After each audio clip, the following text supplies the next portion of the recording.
Bienvenidos a la clase de hoy, mis queridos estudiantes. Hoy vamos a aprender acerca de las Konzessivsätze en alemán. Pero, ¿qué son exactamente las Konzessivsätze u oraciones concesivas? Son aquellas que expresan una razón, una limitación o una admisión de algo contrario. Por ejemplo, der Schauspieler bekommt keine neuen Rollen angeboten, obwohl er weltweit sehr berühmt ist. El actor no recibe nuevas ofertas de roles, aunque es mundialmente famoso. Der Student ist durch die Prüfung gefallen, obgleich er sich wochenlang darauf vorbereitet hat. El estudiante reprobó el examen, aunque se preparó durante semanas. Y por supuesto, obwohl y obgleich significan aunque, con la única diferencia de que obgleich es un poco más formal. Ahora pasemos a ver la estructura. ¿Qué es lo que tenemos que saber? Cuando usamos estas oraciones de concesión, tenemos que utilizar el verbo al final.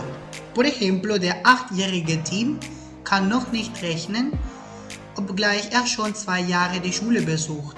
Tim de 8 años no sabe sumar, aunque ya visita la escuela por 2 años. Se puede observar que usamos la oración principal, luego nuestra palabra favorita y poderosa, obgleich o obwohl.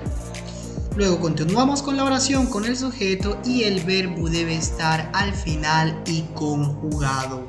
Este tipo de oraciones también pueden ser expresadas de otra manera, es decir, a lo contrario. Miremos el siguiente ejemplo. Obgleich Tim schon 2 Jahre die Schule besucht, kann er noch nicht rechnen.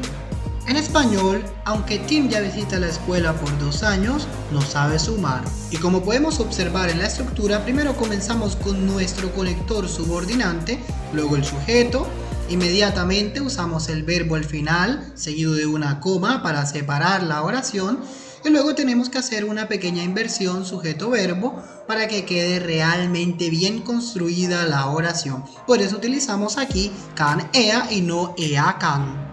A continuación, miremos un poco más profundamente el tema, pero con funciones nominales. ¿Qué significa esto? Simplemente vamos a seguir la misma idea, pero en lugar de utilizar verbos, vamos a utilizar sustantivos. Y estas funciones nominales pueden estar en la posición número 1 de la oración o en la posición número 3. Miremos algunos ejemplos. Trotz seiner starken Erkältung geht der Angestellte heute arbeiten. A pesar de su fuerte resfriado, el empleado va a trabajar hoy. Como podemos observar, nuestra función nominal está en la posición número 1.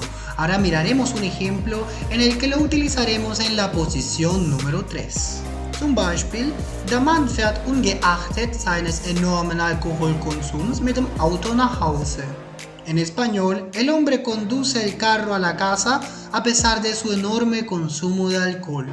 Por cierto, ¿ya se dieron cuenta? Trotz y ungeachtet significan a pesar de.